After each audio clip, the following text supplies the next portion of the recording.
Hai teman-teman, apa kabar? Semoga semuanya sehat selalu. Perkenalkan, nama saya Yeni Meliana, peserta Latsar 2021 Angkatan 37 Kabupaten Malino, Provinsi Kalimantan Utara. Tugas agenda kali ini membahas mengenai pengelolaan jabatan pimpinan tinggi aparatur sipil negara. Pertama-tama kita bahas apa itu jabatan pimpinan tinggi aparatur sipil negara atau yang kita singkat menjadi JPT-ASN. Jabatan pimpinan tinggi aparatur sipil negara adalah sekelompok jabatan tinggi pada instansi pemerintah. Jabatan pimpinan tinggi berfungsi memimpin dan memotivasi setiap pegawai ASN pada instansi pemerintah. Jabatan pimpinan tinggi hanya dapat diduduki paling lama 5 tahun dan dapat diperpanjang berdasarkan pencapaian kinerja, kesesuaian kompetensi, dan berdasarkan kebutuhan instansi setelah mendapat persetujuan pejabat pembina kepegawaian dan berkoordinasi dengan Komisi Aparatur Sipil Negara. Jabatan pimpinan tinggi terdiri atas jabatan pimpinan tinggi utama, jabatan pimpinan tinggi madya, dan jabatan pimpinan tinggi pratama.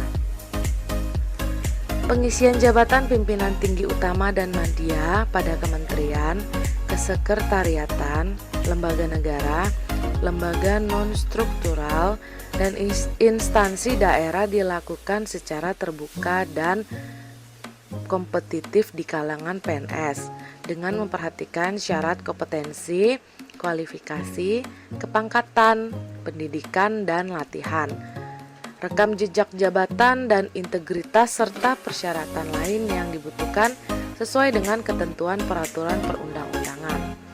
Pengisian jabatan pimpinan tinggi utama dan madya dilakukan pada tingkat nasional. Pengisian jabatan pimpinan tinggi pratama dilakukan secara terbuka dan kompetitif di kalangan PNS dengan memperhatikan syarat kompetensi, kualifikasi, kepangkatan, pendidikan dan pelatihan, rekam jejak jabatan, dan integritas serta persyaratan jabatan lain sesuai dengan ketentuan peraturan perundang-undangan. Pengisian jabatan pimpinan tinggi pratama dilakukan secara terbuka dan kompetitif pada tingkat nasional atau antar kabupaten atau kota dalam satu provinsi. Persyaratan jabatan pimpinan tinggi baik JPT utama, JPT madya, dan JPT pratama diisi dari kalangan PNS. Setiap PNS yang memenuhi syarat mempunyai kesempatan yang sama untuk mengisi JPT yang lowong. Seleksi jabatan pimpinan tinggi terdiri dari beberapa tahapan, yaitu tahapan pengisian JPT, tahapan perencanaan dalam pengisian JPT, pembentukan panitia seleksi, unsur panitia seleksi, persyaratan panitia seleksi, jumlah panitia seleksi, dan tugas panitia seleksi.